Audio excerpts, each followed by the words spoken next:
할렐루야. 혹시 올라오시면서 밖에 하늘을 보셨습니까? 너무 이쁘지 않습니까? 네, 항상 미세먼지 때문에 앞에 있는 산도 보이지 않을 정도로 뿌였는데 오늘 정말 날씨가 좋더라고요. 그래서 좋은 날씨를 보면서 정말 예배하기 딱 좋은 날이구나 라는 생각을 했습니다. 아멘이십니까? 네, 우리 주님을 사랑하시는 분만 우리 아멘으로 화답하십시다. 아멘. 지금 이곳에 예배하러 오신 대부분의 성도분들이 아마도 아침부터 교회에 오셔서 예배하고 섬기면서 이 시간까지 쉼없이 달려오셨을 거라는 예상이 됩니다. 그럼에도 불구하고 주님을 사랑한다라고 고백하고 이 예배의 자리에 오신 성도님들에게 이 시간 주님이 주시는 은혜가 풍성하게 넘치기를 소원합니다. 지난주 주일 유년부 예배 시간에 한 유년부 학생이 친구 2명을 전도해 왔습니다. 제 잠깐 부끄러운 고백이지만 저는 청년 때부터 전도가 참 쉽지 않다라고 생각해 왔었는데 우리 유년부 친구들 바라보는데 정말 전도를 잘하는 것 같아요. 그냥 거의 매주 한 명씩 여기서 데려오고 저기서 데려오고 친구들이 안 데려오면 막 보내주시고 이런 것 같습니다. 그래서 감사하게도 저희 매주 한 명씩 새로운 얼굴들을 마주하고 있는데 그러다 보니까 새 친구 반 선생님이 계시지만 이제 주차별로 교육이 진행되어져야 되기 때문에 일손이 부족해서 지난주에 왔던 그 2 아이의 첫 교육을 제가 맡게 되었습니다. 그 이야기를 조금 나눌까 합니다. 유년부 아이들을 대상으로 하는 1주차 새 친구 교육이다 보니까 교육의 내용은 사실 굉장히 단순합니다. 하나님께서는 천지를 창조하신 분이시고 우리 사람도 만드신 분이시다. 아멘이시죠? 그리고 우리를 너무나 사랑하시는데 우리가 하나님께 죄를 지어서 우리가 하나님께 멀어졌다. 그래서 하나님은 죄를 사랑하실 수 없었기 때문에 예수님을 보내주셔서 우리의 죄를 다 안고 십자가에서 죽으시고 다시 사셨다. 이런 우리가 너무나 잘 알고 있는, 또한 아멘으로 너무나 화답할 수 있는 이런 기본적인 하나님에 대한 이야기를 하는 시간이었습니다. 그렇게 나름대로 하나님이 어떠한 분이신지 열심히 전하고 재밌게 쉽게 알려주려고 노력하고 있는 그 중에 한 친구가 이런 질문을 했습니다. 제게 하나님은 하늘에 계시잖아요. 그러면 우주로 올라가는 사람들은 하나님 만났어요? 라는 질문을 제게 했습니다. 제가 여기 계신 성도님들 앞에서 감히 주름 잡는 것 같아서 좀 민망하지만 그래도 10수년간 만났던 새 친구 반을 맡으면서 이렇게 거쳐갔던 친구들 중에서 이렇게 좀 당돌하고 귀여운 질문을 하는 친구는 사실 처음이었습니다. 그래서 조금 당황하기도 했던 것 같습니다. 이 질문이 좀 귀엽지 않나요? 하늘 높이 올라가면은 하나님을 볼 수 있다는 생각을 한다는 것이 저는 굉장히 귀여운 것 같았습니다. 자, 이 귀여운 친구가 제게 했던 그 질문을 성도님들에게 동일하게 해보겠습니다. 하나님은 하늘 높이 계시니까 우주로 가면 볼 수 있습니까? 이 분위기는 볼 수 있다라고 생각하시는 분이 여기 좀 많이 계시다라는 건 아니시죠? 아닙니다. 볼 수 없습니다. 우리가 높이 계신 주님이라고 고백하고 찬양하지만 하나님은 우리 눈으로 볼 수 있는 분이 아니시라는 것을 우리는 너무나 잘 알고 있습니다. 맞습니까? 네, 제가 제대로 알고 설명하고 있는 게 맞는 거죠? 네, 마치 제가 혼자 다른 이야기를 하는 것 같은 분위기지만 그래서 그 귀여운 아이에게도 똑같이 이렇게 대답해 주었습니다. 그랬더니 그 아이가 또 다른 질문을 합니다. 그러면 하나님이 보이지 않는데 하나님 진짜 살아계시다는 증거가 어디 있어요? 라고 물어보았습니다.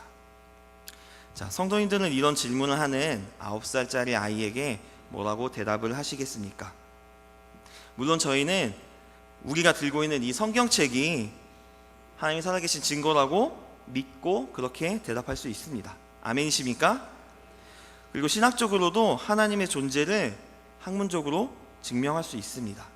그래서 교회에 처음 찾아온 이 귀여운 아이에게는 적당히 하나님이 진짜 살아계시다는 것을 설명할 수 있을지도 모르겠습니다.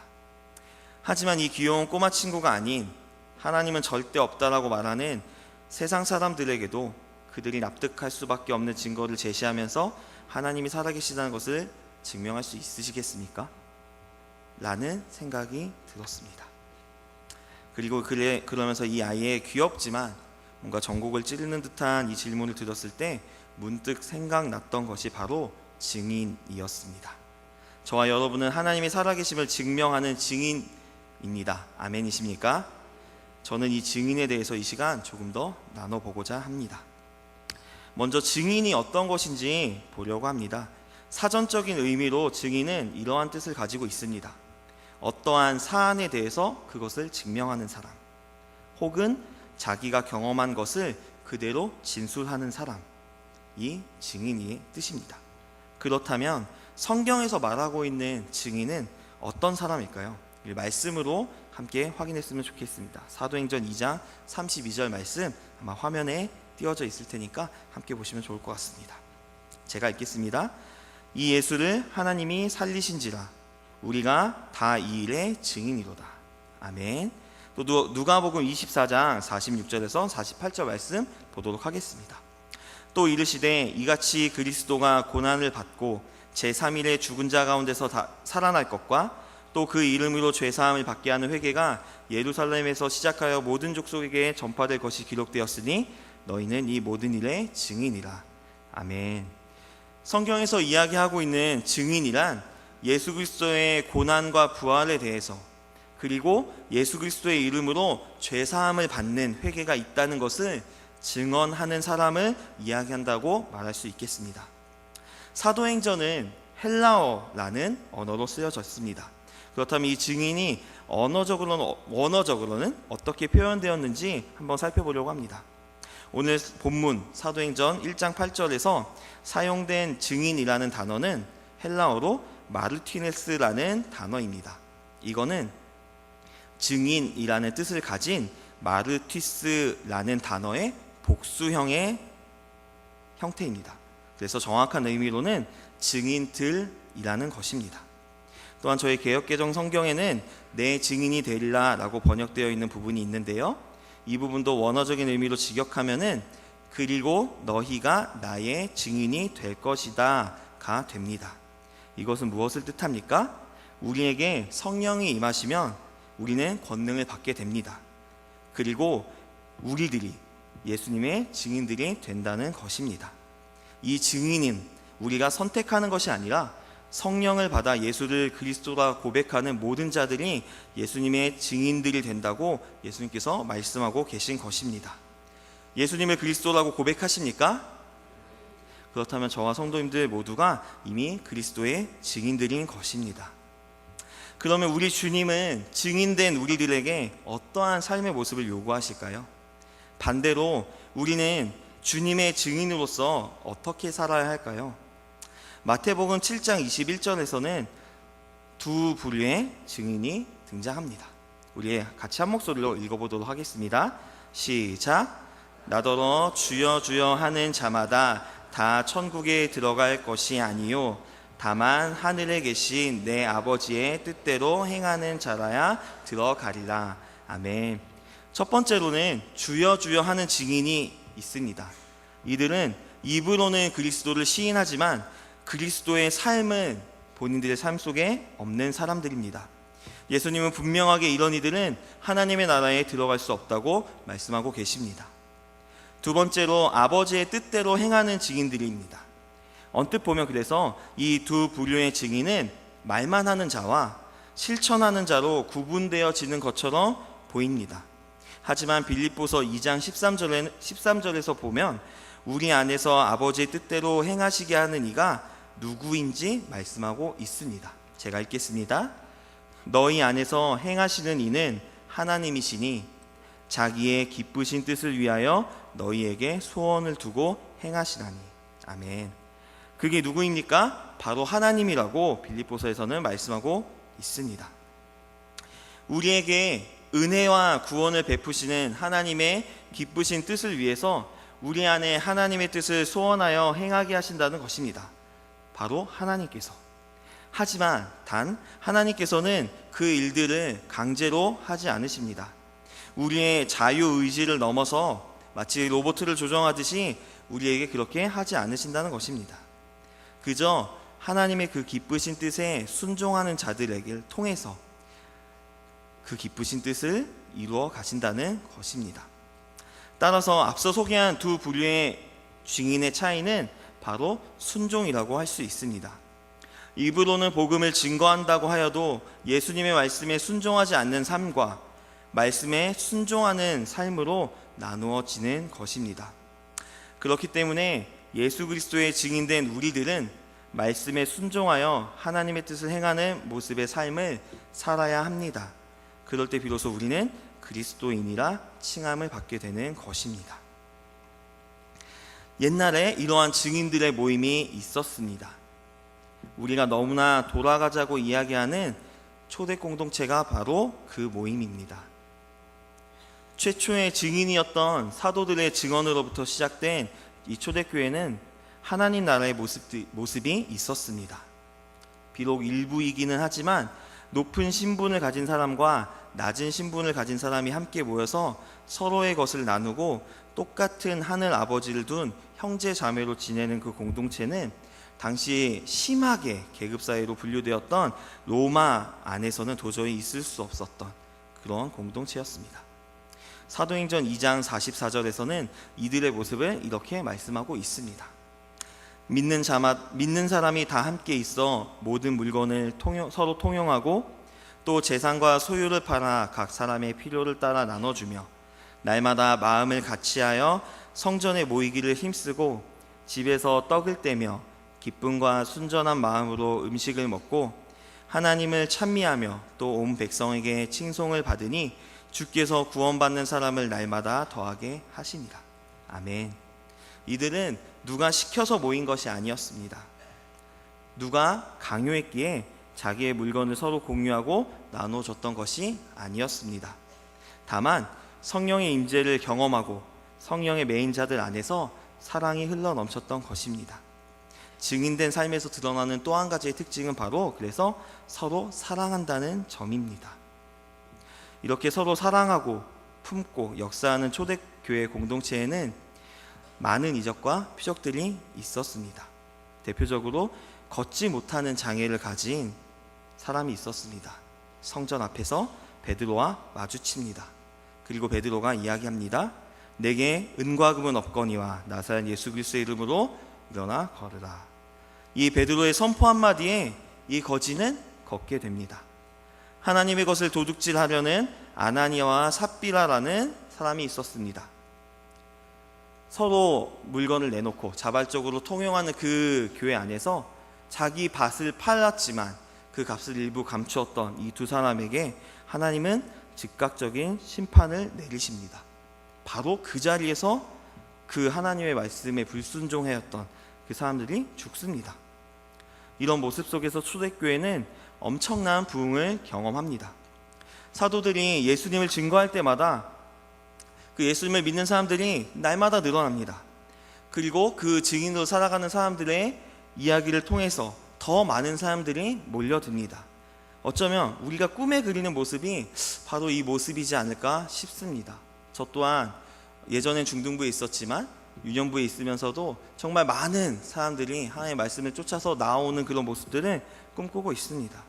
우리가 꿈꾸고 우리가 하나님께 구하는 그런 모습들이 바로 증인으로 살아가는 이들에게 하나님께서 허락하신 모습이었다고 할 수 있는 것입니다.